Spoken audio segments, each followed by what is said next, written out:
Good morning, everyone. Can you hear me? If you can just let me know in the chat that you can hear me.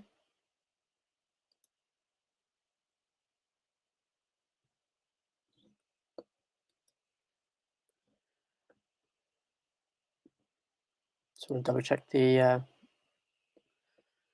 audio if it's working. If you can just let me know. Morning, George. Morning. Okay, good stuff. All right, so make sure you have your piece of paper, or if you've got a document open, that's even better. And we'll get cracking straight away. So today we're going to be looking at another GCSE exam question. Try to break it down and understand how we can improve our answer further. Right, so key things that we're going to focus on today are, again, just to keep on reminding you guys of the assessment objectives, how to break down the question, identify the key elements, how you can structure your answer, but also some guidance on how to write your answer and the do's and don'ts when it comes to writing good answers. Of course, at any point, if you have a question, if you're not sure about something, just ask. Okay, so the assessment objectives are set by Ofqual, just as a reminder. So regardless of what exam board you're doing, they are measured in the same way, in the same 4 ways, which are the following. You've got 4 objectives. First one is all about remembering. This generally will be 1 or 2 mark questions in the exam. They'll ask you to look at a photo or a graph or something, and then you'll have to either fill in the graph yourself, or you'll have to describe what's happening in it or explain a particular thing that's going on inside it. Typically, you'll need to draw your answers from that specific resource material that they've given you. Assessment objective 2 is focusing on demonstrating your own understanding of something, and this could be for physical and human geography, for different topics that you've studied in particular. You may have to draw on some case study perhaps that you've learned, or maybe it's just about applying your knowledge about the different layers of the tropical rainforest, for example. So these will typically be about 2 to 4 mark questions generally, and it demonstrates you understand the processes that are involved and relationships between them. Assessment objective 3 is all about applying, analysing and evaluating, and these are going to be your 9 mark questions typically. So you having to look at something, or you will have to make a judgment about something, evaluate a case study that you've looked at on a particular topic, and come to a decision at the end whether it has been successful or not, or it's been managed well or not, or it's been had a positive impact or not. The last one, assessment objective 4, typically is the questions will be on paper 3, which is your skills paper, where you'll have to talk about fieldwork and so forth. So that one is going to be slightly different. The marks allocation for those is slightly different. We'll talk about that on another session.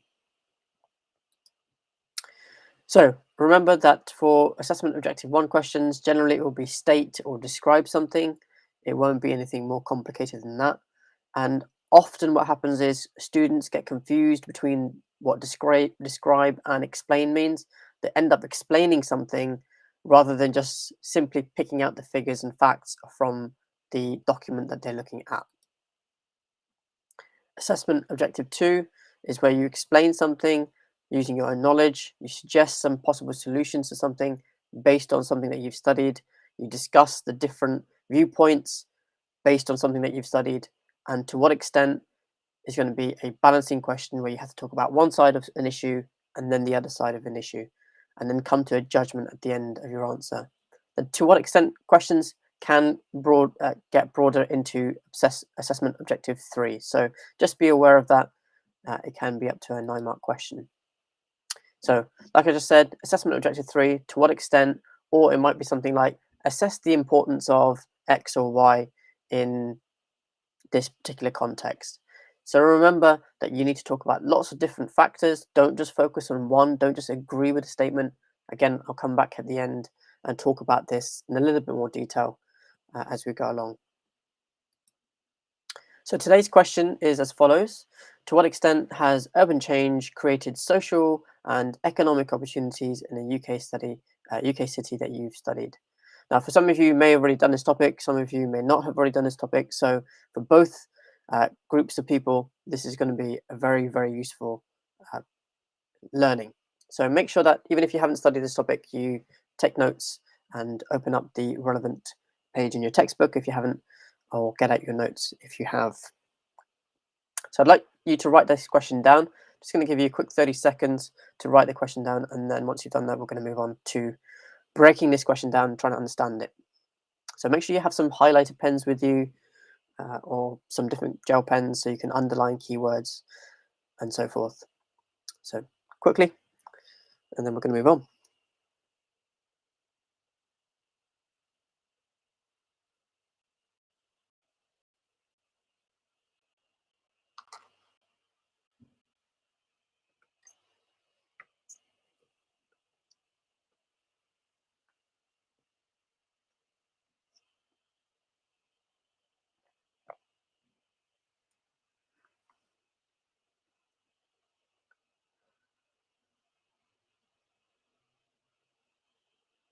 Okay, just another couple of seconds and then we're going to move on. Okay, so remember, for this question, you're going to need to give a well-reasoned explanation about what's going on, interrelationships between places and so forth. So these are kind of things that I would highlight in the question before I start answering the question in the exam. So immediately I'd underline to what extent, and above that, and you might want to do this as you're going along, underline the words to what extent, and then I'd like you to write down pros or cons, or uh, positives, negatives. All right, that's what I'm already thinking before even read the rest of the question. To what extent has urban change? So now I need to think about, okay, so this is going to be asking about regeneration. Okay, so above urban change, I'd write down regeneration. So what areas can I think of that have been regenerated? Now, I'm sure you've all been on some field trips. You've all seen some different examples of this. We're going to look at one particular one today, but it doesn't stop you from using your own personal examples. You may be in Manchester, you might be in Bristol, you might be in London. All these different cities have different urban changes, and those are perfectly valid to use as well.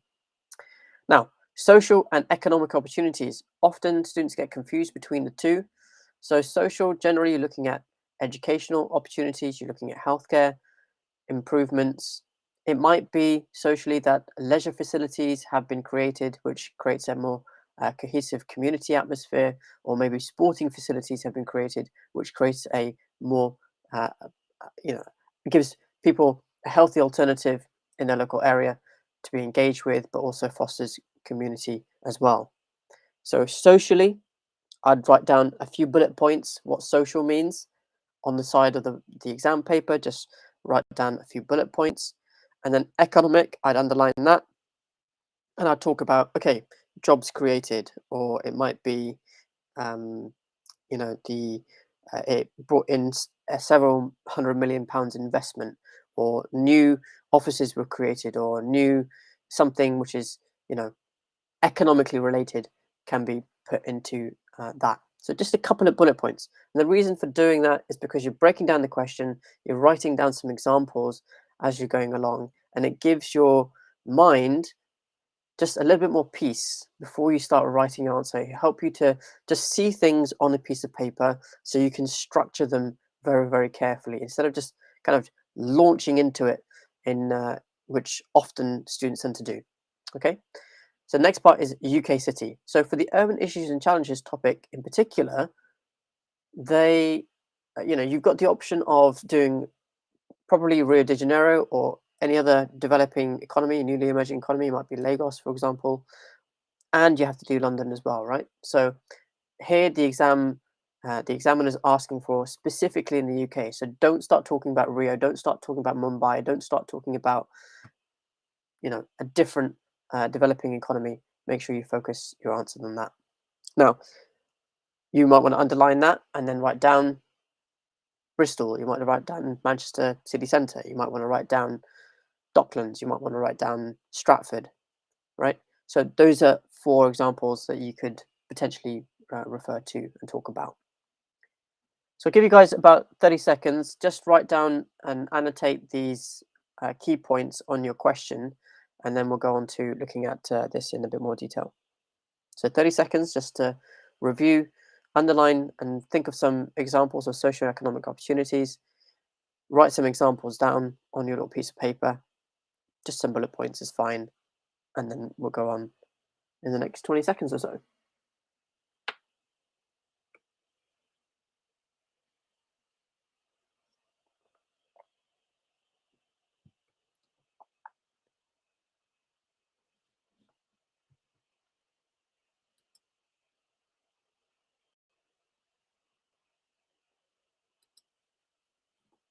Again, guys, if you've got any questions so far, just pop them in the chat box. If you're not sure about something, again, just pop it there, and then obviously I can refer to it as I go along. Right, just a couple of seconds.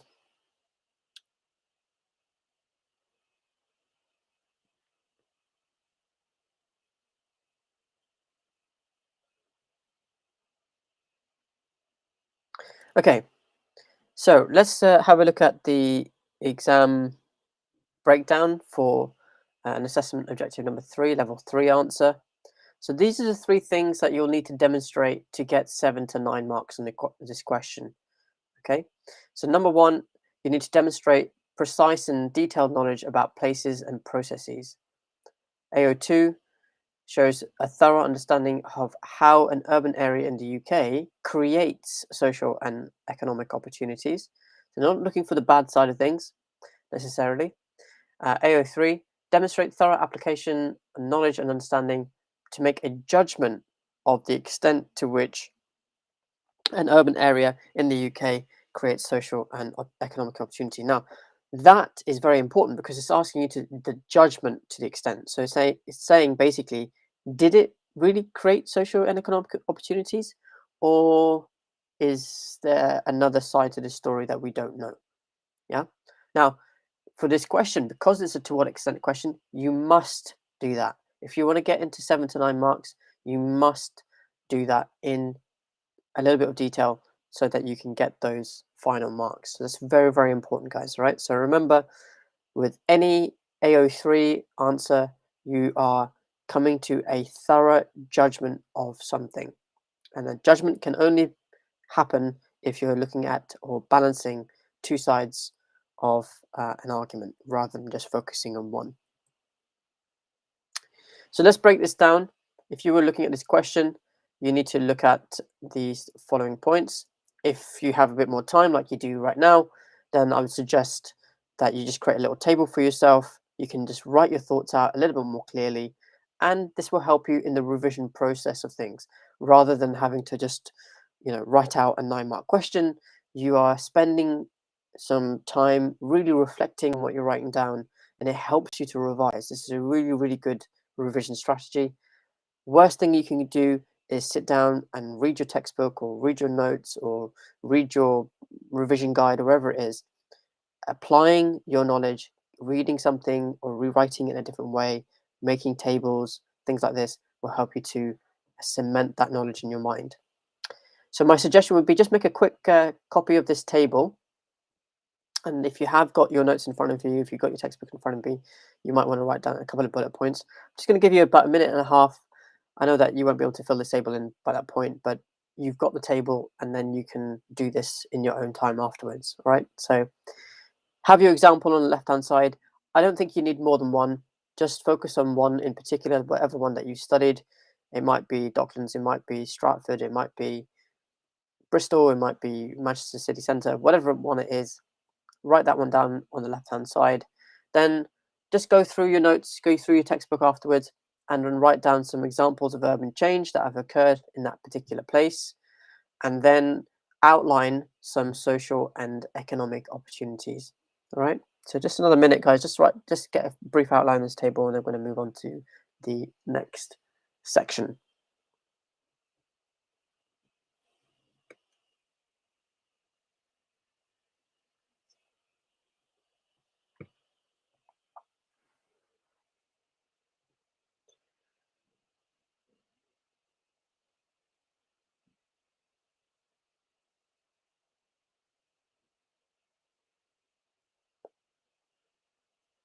So again, any questions so far, just let me know.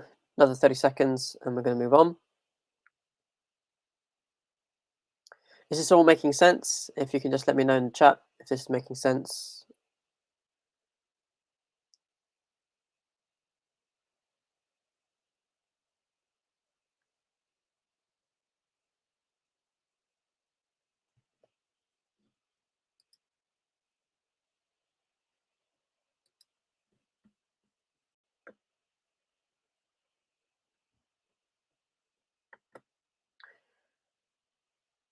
Okay, let's move on to the next bit. So here's a paragraph. So the London Docklands redevelopment has created urban change, resulting in many socio and economic opportunities being created. For example, the redevelopment created 63,000 jobs in the area, as well as increasing economic opportunities for locals in other areas by adding many transport links, including the DLR, Jubilee Line extension, and M11 link. So I'd like you to just have a quick read of it again and think about where or how do you think this introductory paragraph, this is an introduction to a 9-mark question for this particular one, how you think it could be improved further? How do you think this candidate could improve their work? Just give you guys 30 seconds and then we're going to have a, let me know in the chat, guys, as you are going along, what you think could be improved.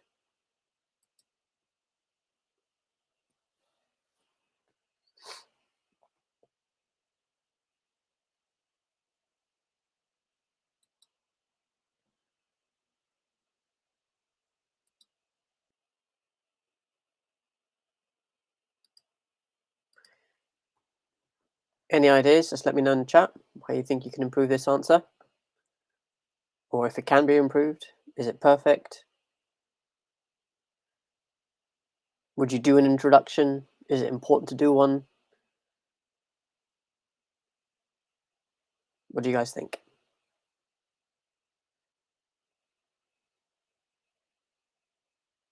Okay, could include information about where the Jubilee line was extended to. That would be an important piece of information, potentially.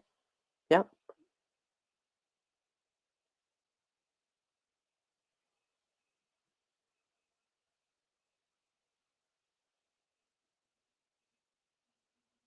Anything else?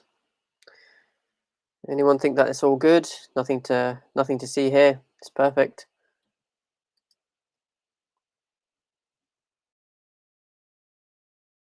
Okay, let's move on. Let's have a look at the breakdown.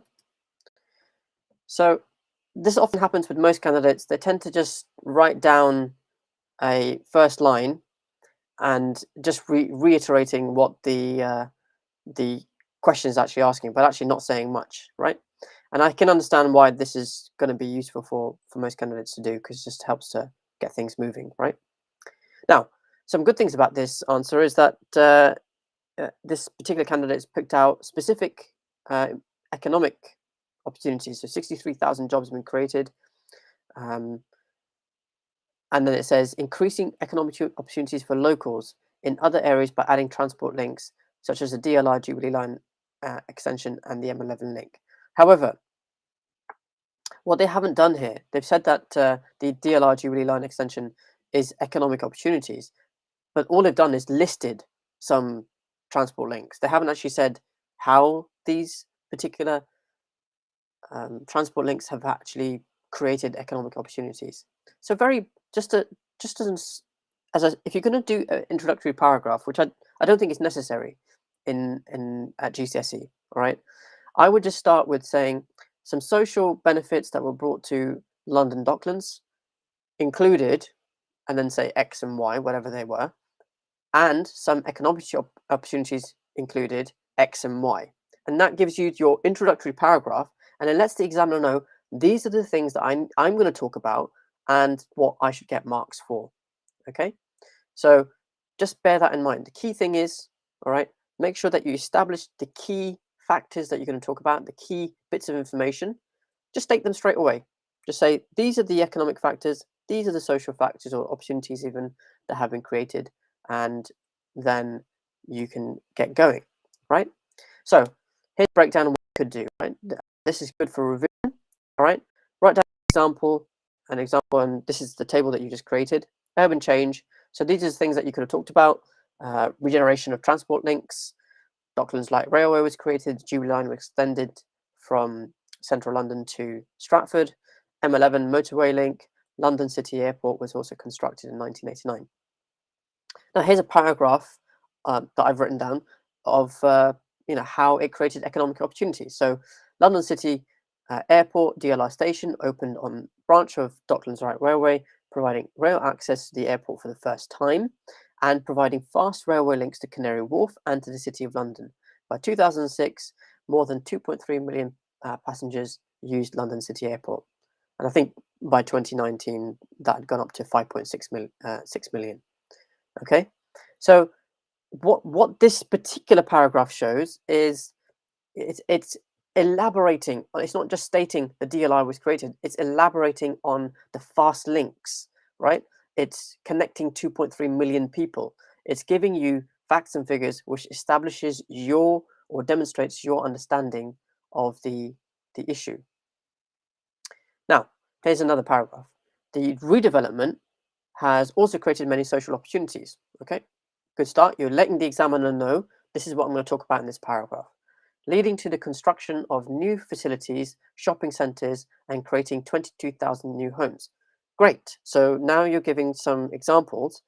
Even better, right, would be to talk about a specific shopping centre that's been created or a leisure facility that has been created, right? The really good thing here is the 22,000 new homes, right?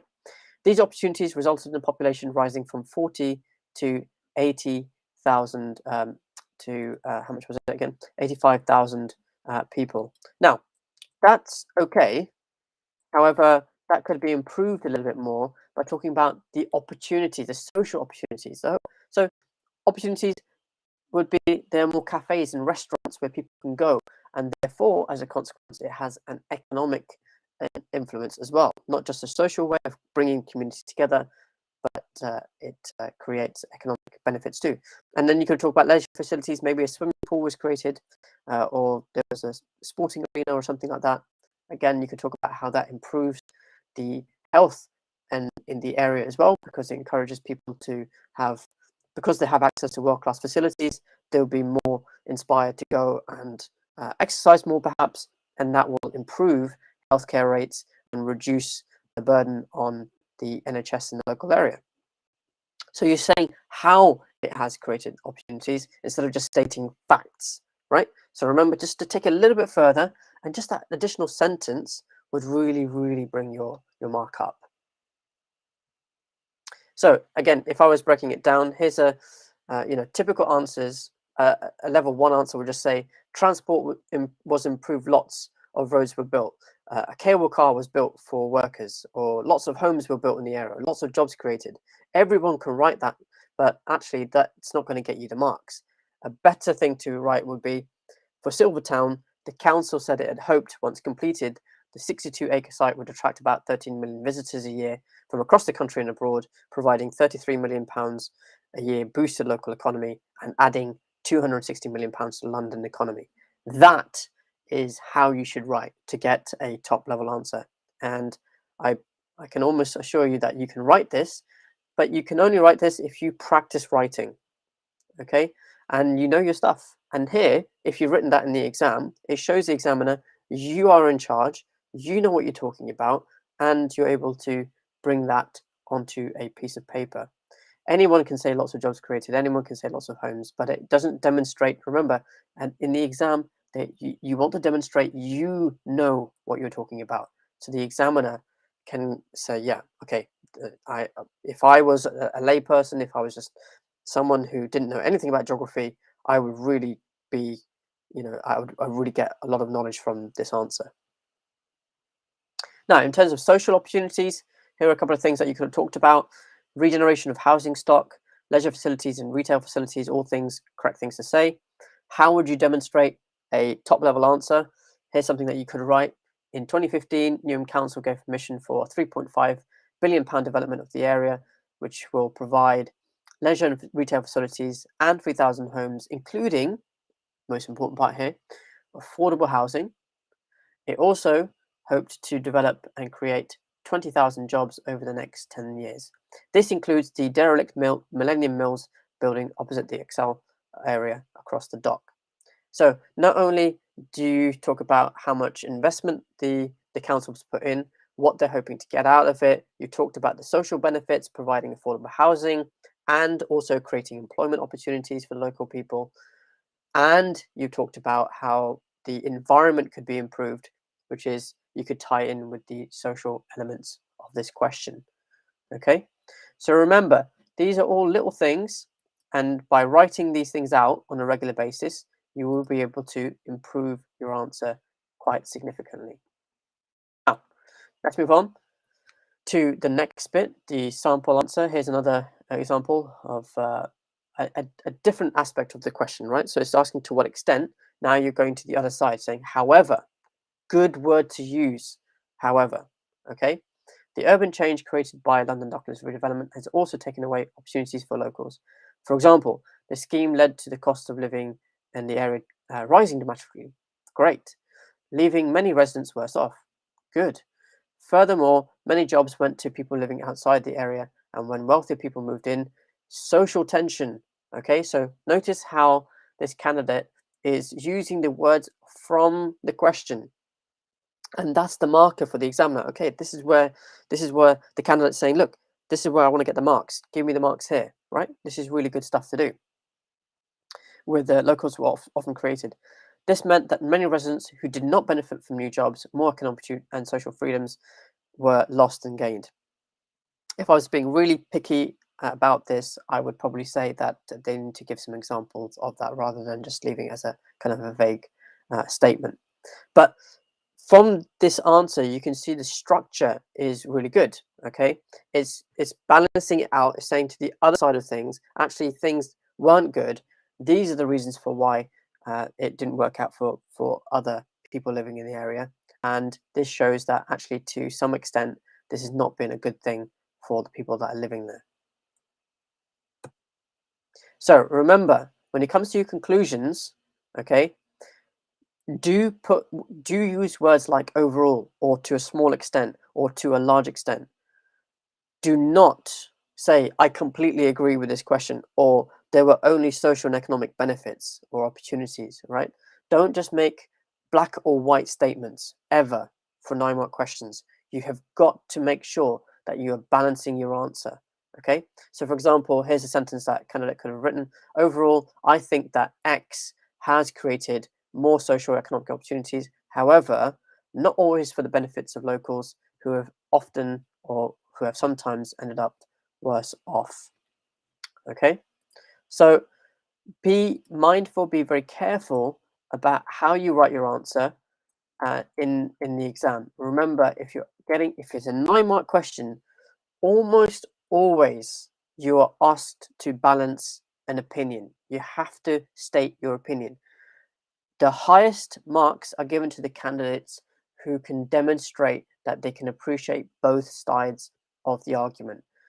The lower marks tend to go to candidates who only focus on one aspect of it rather than both aspects of the question. Okay? So be mindful, make sure that you write well-targeted conclusions, use the words from the question itself. You might want to use, to a large extent or small extent for this question, and that will help you, again, gives the examiner the trigger of where you want them to focus on. Now, that covers the 9-marker. Now we're going to apply the same 9-marker to another question for next week, next Monday, same time. Okay, this is the question that I want you to do. And if you haven't done this topic before, then that's fine. Just get your textbook out and have a go at it. Use the information. It will be good revision anyway, because you're going to come back to doing that. So choose one of the following statements: an area on a fringe or hot desert or cold environment. For your chosen environment, assess the importance of management strategies to reduce the risk of environmental damage. Now, I'm not going to go through and break down the question for you. I think you can do that yourself. Use the tools from this video. Go back and see how I've highlighted things and how I break down the question, and apply those same strategies for this question. And you must bring your answer to this for next week. And if you do that, you're going to benefit so much more than everyone else who has decided not to do anything at all. Okay, and If you do this, ladies and gentlemen, you will definitely improve your writing, but you've got to practice writing often. Annotate the question before writing your answer, read newspaper articles, write in the third person, write if the person reading your answer gets a sense of what you're saying with authority, and write clearly and neatly. So make sure you get that question done. If you haven't caught it, you can always rewind this video and watch the playback afterwards. I strongly recommend that you watch this through again, pausing in the bits that you want to and making the notes, because I've talked about in the last 15 minutes, I've talked a lot of detail about how to construct a really good answer. Right, I hope that's been really helpful and useful for everyone. I've got to shoot off to the next one, and I will see you all next time. Have a lovely week, everyone.